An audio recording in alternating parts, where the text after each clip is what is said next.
오늘은 기독법학자 한 분의 글을 여러분들에게 소개를 하면서 말씀을 시작할까 합니다. 경북대학교 법학전문대학원에서 가르치시고 있는 김두식 교수라는 분이신데요. 그분이 2010년에 이 책을 썼습니다. 교회 속의 세상, 세상 속의 교회. 그런데 10여 년 전 아닙니까?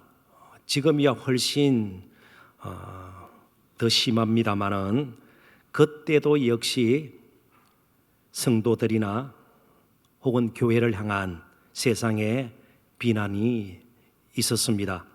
그래서 왜 이렇게 비난을 받을 수밖에 없는가 이유를 설명하는 가운데 그 책에서 이렇게 글을 쓴 것입니다. 그 글을 제가 인용하고자 하는 것이죠. 행동은 세상 사람들과 별로 다를 게 없는데 고상한 말을 너무 많이 하는데 문제가 있다는 것이죠. 그냥 말이라도 적게 하면 좋을 텐데 그래서 가장 제가 찔리죠. 좋은 말을 너무 많이 하기 때문에 그렇습니다. 그런데 행동은 교회 밖에서는 세상 사람들 삶하고는 별로 다를 바가 없는 삶을 살아가고 있으니 너무 실증이 난다는 겁니다. 좋은 말에 실증이 난다는 겁니다. 좋은 말이 나쁘다는 건 아니에요. 좋은 말이 필요하죠. 그렇지만 뒤따르지 않는 행동을 보니까 너무 마음이 불편하다 그런 뜻이죠. 사실 예수를 믿는다고 해서 한순간에 한꺼번에 천사처럼 되고 하나님 말씀에 순종하면서 온전한 인격자가 되는 것은 결코 아닙니다. 그렇지만 오늘 제가 여러분들과 풀어야 할 숙제 가운데 하나가 최소한 그리스도인이라면 예수를 믿는다면 무엇이 가치 있는 인생인가 이것 정도는 분별할 수 있어야 된다는 겁니다. 그렇게 살아내지는 못한다 할지라도 정말 때로는 상하고 애통한 마음으로 그렇게 살기를 원하지만 넘어지는 자신을 보면서 제대로 가치 판단만큼은 할 수 있어야 된다는 것이죠. 그래서 오늘 나눌 말씀의 주제는 인생의 가치입니다. 저희들은 계속 빌립보서를 보고 있습니다. 빌립보 교회는 큰 교회가 아닙니다. 대부분이 이방인들, 유대교적인 것, 종교적인 것에 대해서는 별로 접함이 없었던 그런 사람들입니다. 그리고 신분이 다양합니다. 대부분이 아마 종살이 하던 사람들이었을 것이고요. 그리고 평범한 사람들이었을 것입니다. 그 가운데 물론 귀족도 포함되어 있었는지 모르겠습니다. 그리고 생긴 지 얼마 안 된 교회였기 때문에 좋은 전통이라는 것도 별로 내세울 것이 없는 그런 교회였습니다. 그럼에도 불구하고 빌립보라는 도시에 살고 있는 빌립보교회 성도들은 본문이 보여주듯이 8가지의 그리스도인의 덕목, 이러한 덕에 따라서 살아야 된다는 겁니다. 종으로든 귀족이로든 혹은 또 관공서에서 일을 하든 어디에서든 이런 덕이 그들의 삶을 통해서 전하여지고 드러나고 흐를 수 있어야 된다는 겁니다. 이쯤에서 제가 본문을 좀 더 깊이 다루기 전에 한 가지 분명히 마음속에 새길 내용을 여러분들에게 소개할까 합니다. 우리가 예수 믿고 구원받는다는 것은 단순히 예수 믿고 난 뒤 구원받은 자니까 이 땅에서 아무렇게나 살다가 소위 죽고 난 뒤 천당 가는 것이 아닙니다. 구원이 단순히 우리 개인적으로만 이렇게 좁혀져서는 안 된다는 겁니다. 예수 그리스도께서 이 땅에 오신 것은요, 인간이 지은 죄로 말미암아 온 이 우주 만물이 생태계가 엉망이 되어버렸습니다. 무질서하게 되었고 조화를 잃어버렸습니다.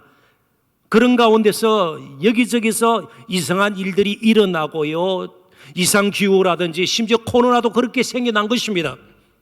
이런 것들을 회복하는 것도 예수 그리스도의 큰 구원에 포함이 되는 겁니다. 정말 새하늘과 새 땅으로 회복되는 그 과정에 먼저 구원받은 저와 여러분, 먼저 회복되어야 할 저와 여러분들을 통해서 이 만물이 회복되는 일에 동참시켜 주신 겁니다. 그래서 이건 개인적인 무슨 덕목으로 끝날 문제는 아니에요. 그래서 빌립보 교회 성도들뿐만 아니고 빌립보에 살고 있던 숱한 이방인들, 예수 믿지 않는 사람들에게도 그래서 그들이 가지고 있는 믿음이 도대체 무엇이며 교회가 어떤 곳인가를 바로 그들의 삶을 통해서도 전하여지고 가르쳐져야 된다. 그것이 사도 바울이 오늘 비록 짧지만 두 구절의 말씀을 통해서 우리에게 교훈하는 바입니다. 그러니까 사실은 우리가 위기, 영적인 위기 그런 말 많이 쓰지 않아요? 그것은 교회 재정이 부족하다든지 교인 수가 적다든지 교회 건물이 허름하다 그런 문제가 아니에요. 저와 여러분의 삶이 회복된 삶이, 회복이란 말을 제가 전제했습니다. 회복된 삶이 교회 밖에서는 일상생활 가운데서는요, 우리의 일터에서는, 가정에서는요, 믿지 않는 이웃들과 전혀 다를 바가 없고 때로는 그보다 못한 것, 이게 위기예요. 이 위기를 우리는 극복해야 되는 겁니다. 그런 위기를 극복하고 우리가 정말 제대로 된 교회다움, 성도다움을 2022년에 정말 우리가 서로 보게 되고 누리기 위해서, 이것이 사실은 세상을 사랑하는 것이죠. 세상의 회복을 위해서 우리가 마땅히 그럴 필요가 있는 것이죠. 그래서 오늘 본문을 중심으로 몇 가지 좀 측면에서 고민할 문제가 있습니다. 첫 번째, 사고의 전환입니다. 아무리 좋은 말을 많이 하고 듣는다 할지라도 관심이 딴 데가 있으면, 생각이 딴 데가 있으면 말씀이 생활 가운데 영향을 미칠 수가 없는 것입니다. 사도 바울은 지금 그 부분을 지적하고 있습니다. 왜냐하면 빌립보 교회 성도들은 이교도들과 섞여서 살고 있어요. 그러니까 또 이전에 가지고 있던 그들 나름대로의 습관, 관습이 있지 않겠습니까? 이교도적인 것이에요. 신앙 밖에 되어졌던 그들의 삶이 이제는 다듬어져서 이러한 덕목으로 연결된 삶을 살아야 된다는 것이죠. 먼저 8절을 봅니다. 끝으로 형제들아, 이제 정말 마지막 그의 편지도 마무리되어 가고 있습니다. 그래서 주 안에서 굳게 서는 큰 대전제하에서 마지막으로 권면하는데 간절한 마음이 있는 것이죠. 무엇이든지, 이 말은요, 무슨 일을 하든지 그런 뜻입니다. 어디에서 무엇을 하든지 참되며 진실하며, 이 정직을 추구하는 것, 진실을 추구하는 것, 이는 빼놓을 수 없는, 어떤 면에서는 가장 근본적인 성도의, 기독교인의 덕목이라 할 수 있습니다. 진실하며, 오히려 거짓말해서 더 많은 것을 취하기보다는 좀 덜 가지더라도 진실한 것이 우리에게는 필요하다는 것이죠. 무엇이든지 경건하며, 여기 경건하다는 것은 성경을 여러 독하고 기도 시간 철저하게 정해서 많이 하고 이 정도로 끝나는 것이 아닙니다. 고상하며, 천박하지 않으며, 이거 굉장히 우리가 조심해야 될 부분이에요. 제 설교가 천박하지는 않죠. 그렇습니다. 좋은 말 많이 해요. 그런데 평소에 아내에게 천박한 말을 하고, 이게 아니다 이 말이에요. 천박하지 않고 고상한, 이거는 배움의 문제가 아니에요. 학식이 없다 할지라도, 심지어 빌립보 교회 성도들 가운데는 노예도 있었을 거 아니에요. 그렇지만 비굴하지 아니하고 눈치 보면서 요령껏 그러지 않고 정말 고상한, 천박하지 않은 그런 삶의 태도, 모습, 그것이 어느 때보다도 필요하다 이 말이에요. 무엇이든지 옳으며 바르며, 특별히 관계에 있어서 그렇다는 뜻입니다. 무엇이든지 정결하며, 이 말도 동기와 과정이 모두 순수하며, pure, 순수하다 말이죠. 뭔가 뒤에 숨겨놓은 것이 없는, 순수하며, 무엇이든지 사랑받을 만하며, 그 사람을 보면, 그 사람과 대화하다 보면, 그 사람이 일을 처리하는 것을 보면 관계에서 기쁨을 줄 만하며, 그런 뜻이에요. 근데 저 사람만 만나면 불편해요. 같이 있는 게 너무 부담이 돼요. 짐이 돼요. 이 그리스도인이 제대로 사는 것이 아니다 이 말이에요. 뭘 많이 준다고 해서 그것이 늘 사람들에게 기쁨을 주고, 그것만은 아니에요. 정말 사랑을 느낄 정도로, 사랑받을 만하며, 사랑이 오갈 정도로 매력적이며, 그런 뜻입니다. 무엇이든지 칭찬받을 만하며, 좋은 평판을 받을 만하며, 그 사람 이름만 떠올리면 마음이 푸근해지는 좋은 평판, 그리고 무슨 덕이 있든지, 이게 덕으로 번역된 단어가 사실은 탁월한, 엑셀런스예요. 탁월하든지, 그렇습니다. 우리는 항상 최고는 아니에요. 늘 1등은 아니에요. 그렇지만 최상을 추구하는 사람들이에요. 최선을 다하는 사람들이에요. 그래서 탁월함이 참 우리가 추구할 것이에요. 그리고 마지막으로 무슨 기림이 있든지, 칭송을 받든지, 정말 칭찬, 앞에도 나왔지만 뒷부분이 더 칭송과 가깝습니다. 칭찬과 가깝습니다.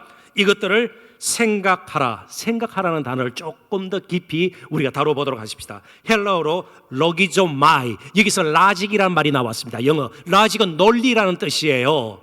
그러니까 그리스도인의 생각은요, 이거 생각했다가 저거 생각했다가 아니에요. 논리 정연한 것이에요.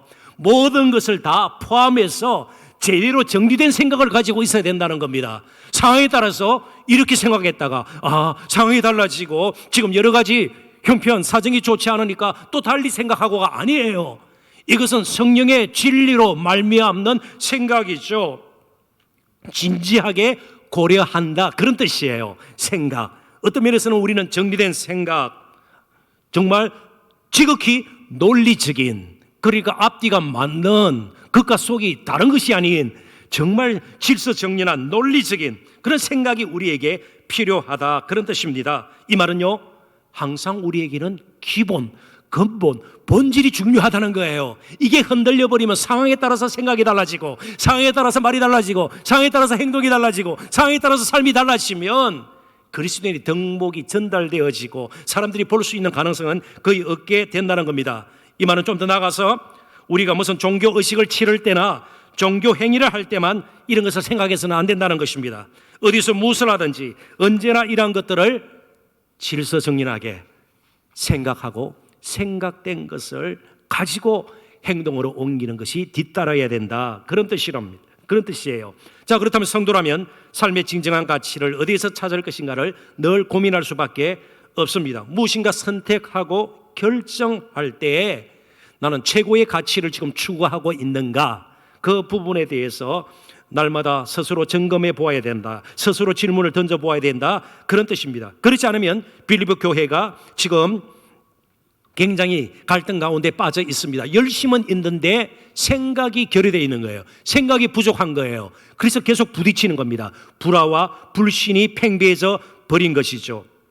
또는 생각지 않으면 다른 사람에게 자신도 모르게 습관을 쫓아서 행동이 되어지기 때문에 추한 모습을 보일 수도 있는 겁니다. 그래서 늘 눈앞에 있는 것들에만 집착하는 근시안적인 삶의 태도를 우리는 경계해야 합니다. 당장 나에게 유익이 될 것이 뭘까?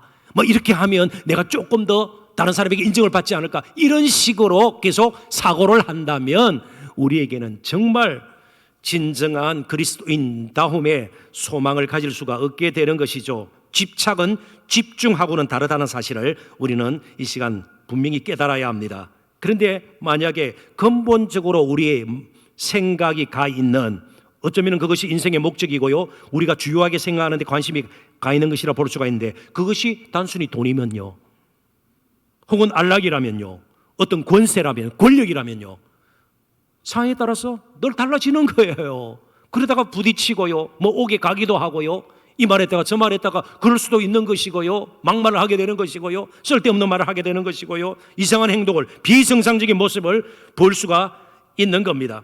그래서 우리는 늘 고민해 보아야 돼요. 나의 삶이 정말 이 8가지 열거된 덕목과 접합한지 연결된 것인지 고민해 보아야 합니다. 이건 누가 대신해 줄 수 있는 것이 아니에요. 부모가 해줄 수 있는 것이 아니에요. 자기 자신이 꼭 해야 됩니다. 그런 의미에서 우리는 나름대로 개인적인 경건의 시간을 가지고요, 그리고 필요하다면 저는 이걸 수십 년째 지금 해오고 있는데 경건 일기를 써보는 거예요. 오늘 하루를 사는 동안 내가 이런 부분에서 실수하지 않았나, 그럼에도 불구하고 또 넘어져요. 그렇지만 최소한의 안전장치를 한번 만들어 보자는 것이죠. 아무튼 생각이 바뀌어야 행동이 뒤따르게 됩니다. 생각이 바뀌어야 행동이 또 바뀌게 되는 것이죠. 이쯤에서 저는 참고할 만한 본문을 이해하는 데 정말 도움이 될 만한 또 다른 성경 한 구절을 여러분들과 함께 묵상코자 합니다. 로마서 8장 5절인데요, 잘 아시는 말씀일 테예요. 육신을 따르는 자는 육신의 일을, 영을 따르는 자는 영의 일을 생각하나니. 여기 생각한다로 번역된 헬라어 단어는 본문의 헬라어 단어하고는 다릅니다. 그러나 근본적인 의미는 비슷해요. 여기서 생각한다는 말은 주로 이렇게 풀이할 수가 있습니다. 마음을 한 곳으로 고정한다. 그래서 영어 성경을 가지신 분들을 보면 혹 mindset, 뭐가 세팅한다, 조금 더 실감나게 이전에 라디오 주파수를 맞춰 놓는 거예요. 늘 듣는 음악 방송이 있어요. 차 타고 다니시면서요. 혹은 또 그 시간이 되면 고절을 채널해 주세요. 가끔 사회자가 그런 말 하지 않아요. 고정하는 거예요. 채널을 고정시켜 주는 거예요. 뭐 좀 더 이제 풀이를 해보면요, 마음을 한 곳으로 고정한다. 근데 돈에 고정을 해놨어요. 마음이 늘 돈이에요. 그러면 사람과의 관계도 돈을 따져서 관계를 맺었어요. 이 사람 만나면 나에게 괜히 도움을 청하고 내가 손해보는 것 아닌가. 어떤 일을 할 때도요, 늘 손익을 계산하게 되는 겁니다. 그렇죠? 시간을 쓰더라도 돈 되는 일에 시간을 쓰지, 오히려 손해보는 일에는요 절대로 시간을 쓰지 않아요. 그게 바로 돈을 생각하는 거예요. 우리가 돈이 필요 없다는 뜻은 아니에요. 그렇지만 거기에 쏟아붓는 게, 일어나서 잠자리에 누울 때까지 하루 동안 늘 돈이 중심에 있는 거예요. 그러다가 한 주, 한 달, 한 해 모여서 평생이 되는 거예요. 그러면 그 사람의 삶은요 항상 돈과 더불어서 돈이 중심이 되어서 돈만 생각하다가 가는 사람, 가끔 소설이나 드라마나 영화 같은데 그런 인물들이 나오죠. 평생 돈만 생각하다가 인생을 마감한 사람들, 그런 이야기들을 알고 있는데, 우리 또한 돈 아니더라도 이 8가지 덕목이 아닌 다른 것이, 그게 숨어있는 우상들이죠. 그것들이 나의 관심을 지금 확 끌고 있지는 않은가, 내 마음을 빼앗고 있지는 않은가, 나의 삶의 행동에 영향을 미치고 있지는 않은가, 우리는 잘 보아야 된다는 겁니다. 그래서 육신의 일을 생각한다는 것은요, 그래봤자 육신을 따르면서 요구하는 대로 삶의 초점을 맞추고 사는 것이기 때문에 나오는 것이 뭐 할까요? 정욕을 따라 사는 거예요.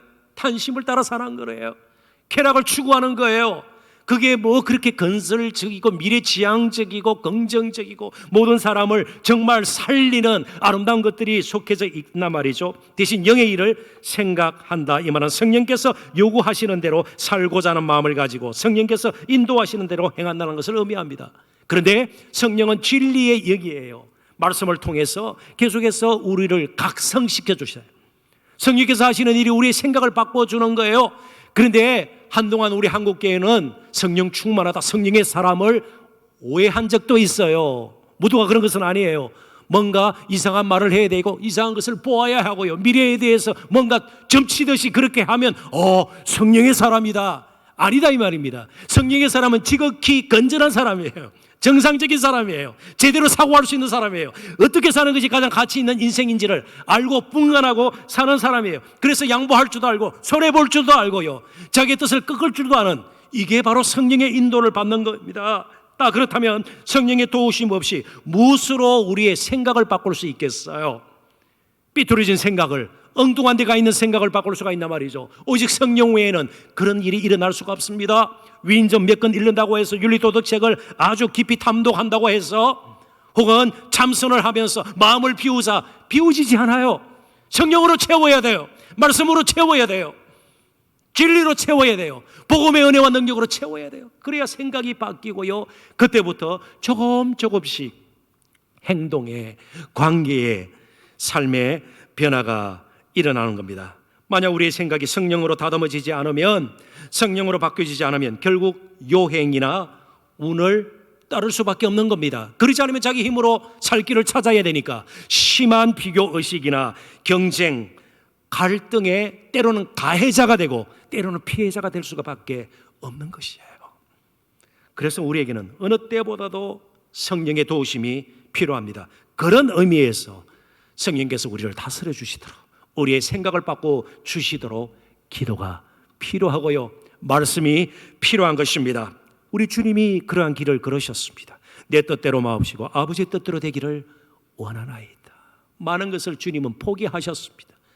정말 종의 자리로 오시기 위해서는 하늘 영광 보좌의 자리를 그분은 포기하셨습니다. 하나님과 동등됨을 취하지 아니하시고 하나님으로서의 누릴 수 있는 모든 권리를 스스로 내려놓으시고요, 가장 낮고 천한 이 땅에 육신을 입고 악의 모습으로 오셨고, 그리고 마지막 저와 여러분을 위해서 십자가에 매달려서 아주 초라한 모습으로 대속의 죽음을 죽으셨습니다. 홍정길 목사님, 저도 개인적으로 존경하고요, 한국 교계의 원로 중에 한 분이십니다. 어느새 80세가 되셨어요. 몇 달 전에도 제가 이분을 모임에서 뵀거든요. 그런데 벌써 80세가 되셨어요.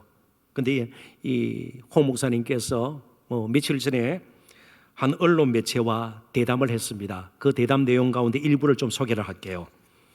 저는 우리 크리스찬들이 손해보는 사람이 되자고 말씀드리고 싶습니다. 예수님이야말로 가장 손해본 분 아닙니까? 크리스찬들이 먼저 손해보는 삶을 산다면 사회가 더 밝아질 것입니다. 이제 움켜짐의 이상한 영성을 이제 저희들은 버려야 할 것입니다. 이제 손을 펴고 그 손으로 오히려 주님 붙들고 다른 사람의 손을 잡아주고 나누고 베푸는 손이 되었으면 좋겠습니다. 우리끼리만 모여서 그죠? 그렇게 손을 붙잡고 때로는 저 자신도 그러니까요. 예? 좋은 말을 서로 나누고 그것을 이제는 멈춰서는 안 된다는 것이죠. 그래서 우리에게는 두 번째로 필요한 고민해야 될 문제가 있습니다. 계속 배워야 돼요. 목사이니까 제가 말씀드릴 수 있어요. 참 존경받고 제가 아는 목사님들이에요. 참 존경받고 평소에 굉장히 사역을 잘하는 목회를 잘하시는 목사님들 말년에 굉장히 추한 모습으로 목사들 세계니까 우리끼리만 아는 이야기일 수도 있어요. 그런 일들을 겪고 있는 것을 보면서 마음이 너무 아파요. 계속 배워야 돼요. 계속 깨우쳐야 돼요. 계속 진림이 있어야 돼요. 계속 변화를 받아야 돼요. 주님 앞에 서는 그날까지 스스로 버티고 설 수 있는 영적인 영웅은 하나님 나라에서는 존재하지 않아요. 계속 겸손히 듣고 계속해서 겸손히 배우고 자신을 단련시키고 영적으로 다듬는 일이 지속이 되어야 합니다. 9절을 보십시오. 너희는 내게 배우고 받고 듣고 본바를 행하라. 그리하면 평강의 하나님이 너희와 함께 계시리라. 이걸 너무 기계적으로 받아들이지 마십시오. 일단 사도 바울이 너희는 내게 배우고 받고 듣고 본바를 행하라 이 말을 할 수 있었던 것은 사도 바울에게 무엇이 있어요? 가르칠 만한 것이 있어요. 그 확신을 가지고 줄 것이 있어요. 그리고 정말 이것밖에 없다 분명한 마음의 중심을 가지고 전할 것, 그리고 그렇게 예쓰는 그걸 붙들고 살려는 자신의 모습 보여줄 것이 있다는 것입니다. 이미 우리가 나눈 말씀처럼 바울은요 정말 예수 그리스도를 더 깊이 알기를 원했습니다. 그리고 그 복음의 은혜와 능력을 더 경험하기를 원했습니다. 할 수만 있다면 예수님 더 닮기를 원했습니다. 그런 일에 방해되는 것, 다른 사람들이 아무리 좋은 것으로 여기고 추구하고 붙들려고 하는 것이라 할지라도 사도 바울이 실제로 그런 것들이 많이 있었어요. 그렇지만 그런 것이 걸림돌이 된다면 무엇처럼 여겼다고요? 배설물처럼 쓰레기처럼 여겼다는 것이에요. 물론 그것 자체가 쓰레기가 아닙니다. 그것보다 더 나은 가치를 발견했기 때문에 정말 예수님 깊이 알고 예수님 닮는 것, 이거보다 그에게는 더 큰 가치가 없었습니다. 그렇게 살아가는 자신의 그런 삶 가운데서 축적된 지식, 확신, 이런 것들을 지금 가르치고 들려주고 그리고 전하고 있는 것이에요. 이게 오늘 우리에게 필요합니다. 이제 우리가 정말 고민할 것은 우리는 서로 제대로 가르치고 제대로 주고받고 전하고 서로의 모습을 보고 사는가 말이죠. 복음 중심적인 예수 그리스도가 정말 우리의 교회의 머리가 되고요, 우리 삶에 정말 보좌에 앉으셔서 우리를 다스리고 있는가, 이런 부분에 대해서 우리는 심각한 질문을 던져야 되는 겁니다. 지속적인 학습이 우리에게 필요합니다. 그런데 참 놀라웠게도 많이 배우면 배울수록 나는 덜 됐다, 내가 죄인 중에 괴수다. 참 이상하죠. 사도 바울은 몸이 약했습니다. 실제로 그가 고백한 것처럼 육체에 가시가 있었어요. 그게 정신적인 것이든 그리고 몸에서 오는 어떤 심한 병이든 그거는 해석자의 해석에 따라서 달라질 수가 있습니다. 그렇지만 분명히 그는 몸이 약한 것은 사실이었어요. 정신적으로도 굉장히 큰 고통을 겪으면서 살았습니다. 그럼에도 불구하고 그가 배우면 배울수록, 표대를 향해 달리면 달릴수록요, 어떤 고백을 합니까? 같은 고린도서예요. 내 몸을 쳐서 복종시킨다. 나의 사역이 흙에 치는 것처럼 되지 않도록 내 몸을 쳐서 복종시킨다. 사도 바울이 배움이 부족했어요. 결국 그런 거 아니에요. 충분히 배웠지만 더 배워야 되는 거예요. 더 배울 때 나도 그만두면, 나도 이 배움을 멈추게 되면 육신을 따라 살 수밖에 없는, 자존심 내세우게 되고요, 이름 내세우게 되고요, 자신의 업적을 내세우게 되는 이런 늪에 빠질 수 있다는 것을 누구보다도 알았습니다. 그래서 우리에게는요, 정말 학습이 필요해요. 학습의 효과, 우리는 가소평가할 수 없습니다. 학습을 통해서 우리는 계속 깨우쳐지는 거죠. 결국 기본적인 근본적인 문제가 나에게 있다. 이게 학습의 효과 아니겠어요? 그걸 깨닫는 거예요. 그러지 않을 때는요, 밤낮으로 다른 사람 탓이에요. 늘 다른 사람 혹은 환경, 둘러싸고 있는 문제 때문에 아니에요. 나 자신이 변화되면 변화될 수 있는 가능성이 훨씬 높다는 것을 우리는 인정할 필요가 있어요. 북한 이야기 좀 할까요? 북한 당국이 지금 굉장히 고심하면서 경계하고 어려워하는 것이 무엇인가 하면 우리나라의 드라마나 영화, 소위 한류가 자꾸 들어가는 거예요. 최근에는 젊은 층 사이에서 전 세계적으로 퍼진 오징어 게임도 서로 돌려보는 그런 일들이 일어나고 있다고 전해지고 있죠. 처벌 수위를 계속 높이고 있죠. 이전에는요, 사형까지, 공개 처형까지 했습니다. 그런데 왜 이렇게 한류가 북한으로 주민들에게 유입되는 것을 그토록 경계를 할까요? 단순히 재미 때문이에요? 아니에요. 영향을 미치기 때문에요.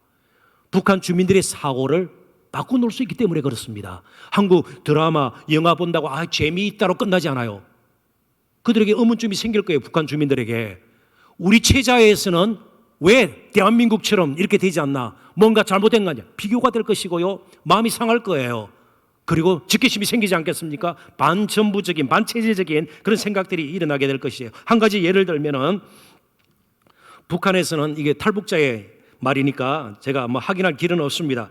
생일날 북한에서는 국수를 먹는다고 그래요. 자, 그런데 우리나라에서는 생일날 여러 가지 특별한 음식을 먹을 수도 있지만 대체적으로 뭐는 먹어야 돼요? 미역국이요. 그래서 요즘 북한 가정에서도 생일날 미역국을 먹는 가정들이 있다고 그래요. 벌써 한류의 영향이죠. 학습 효과죠. 그러니까 제대로 가르치고 나누고 보이고 이런 것이 참 우리에게 필요해요. 그런데 저 자신을 포함해서 우리 다음 세대를 향해서 별로 보일 것도 없고요, 엉뚱한 거 가르치고요, 엉뚱한 거 전하고 이래서 얼마나 낭패를 보았습니까? 지금도 마찬가지고요. 세상을 향해서도 제대로 전하고 보여주고 이럴 필요가 있는데 우리가 그런 부분에서 수없이 숱하게 실패하고 말았습니다. 그래서 이쯤에서 또 제가 책 한 권을 소개를 할 텐데요. 풀로 신학교의 리처드 피스, 이분은 이제 현역에서는 은퇴를 하셨습니다. 명예교수로, 이메리투스라 그러는데 명예교수로서 이제 강의도 맡고 있는 걸 제가 보았습니다. 이분이 쓴 책이 신약이 말하는 회심이라는 책인데요, 이 책의 내용을 제가 일부 소개를 하고자 합니다.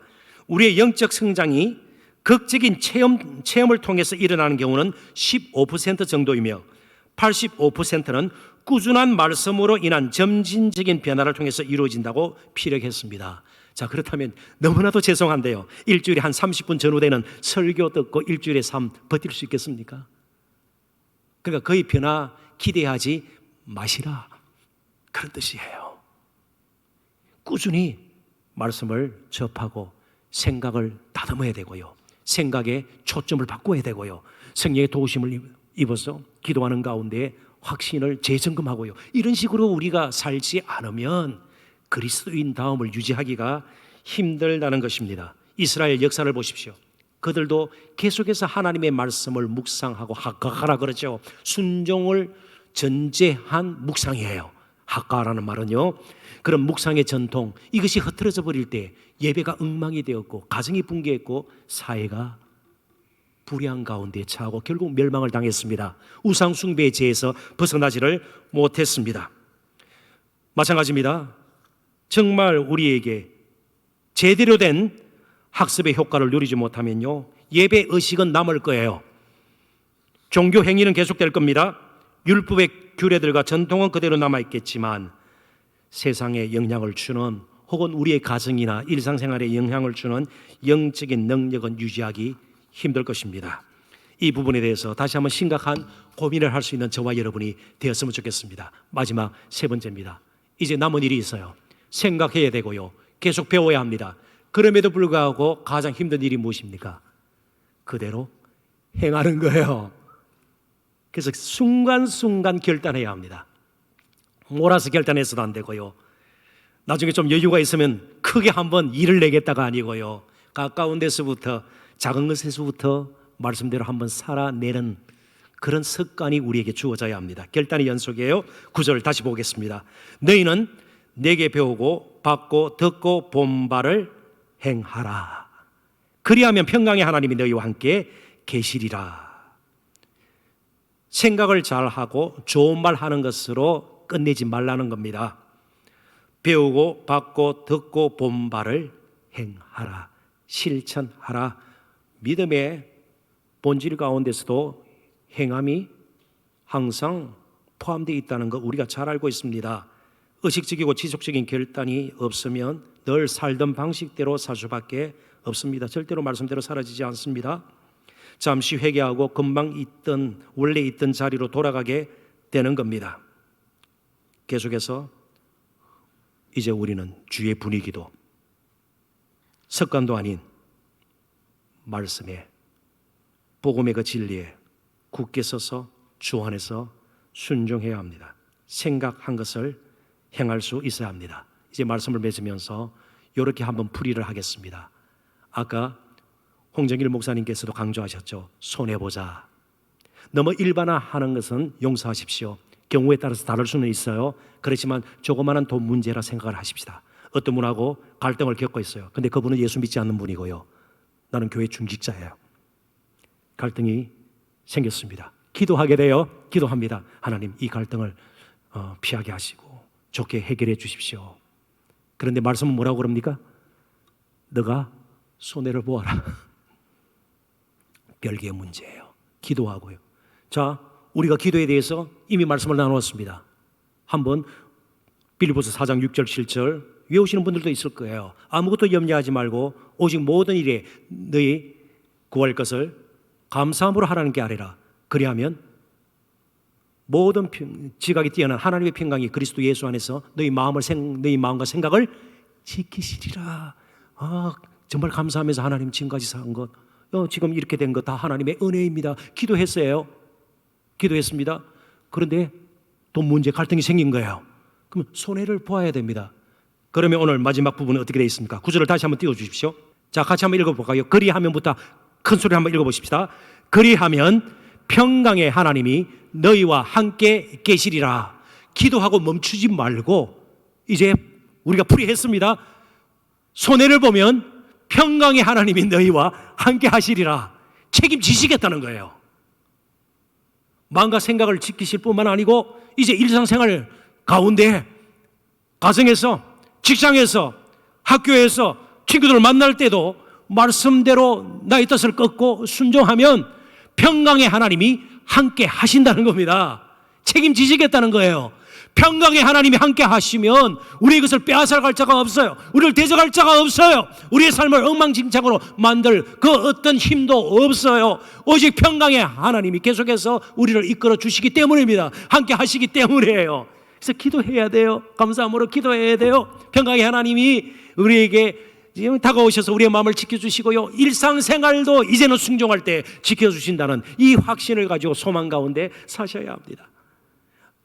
이제 한 해를 마무리 지으면서 새해는 우리 그렇게 한번 살아보십시다. 아니, 이 시간부터 그렇게 한번 살아보십시다. 기도해야 합니다. 감사함으로 기도해야 합니다. 생각을 바꾸고 성령의 도우심을 받아 이제는 우리가 복음의 진리 안에서 행해야 합니다. 실천해야 합니다. 크지 않더라도 조금씩 한 발자국을 뛸 때 그게 모여서 인생 여정이 되는 거 아니겠어요? 그 평강의 하나님이 올 한 해를 보내는 저와 여러분의 삶 속에, 가정에, 우리 교회, 그리고 우리를 통해서 이 사회에 다시 한번 평강의 선물 풍성하게 허락하여 주시기를 주님의 이름으로 축원합니다. 기도하겠습니다. 하나님 아버지.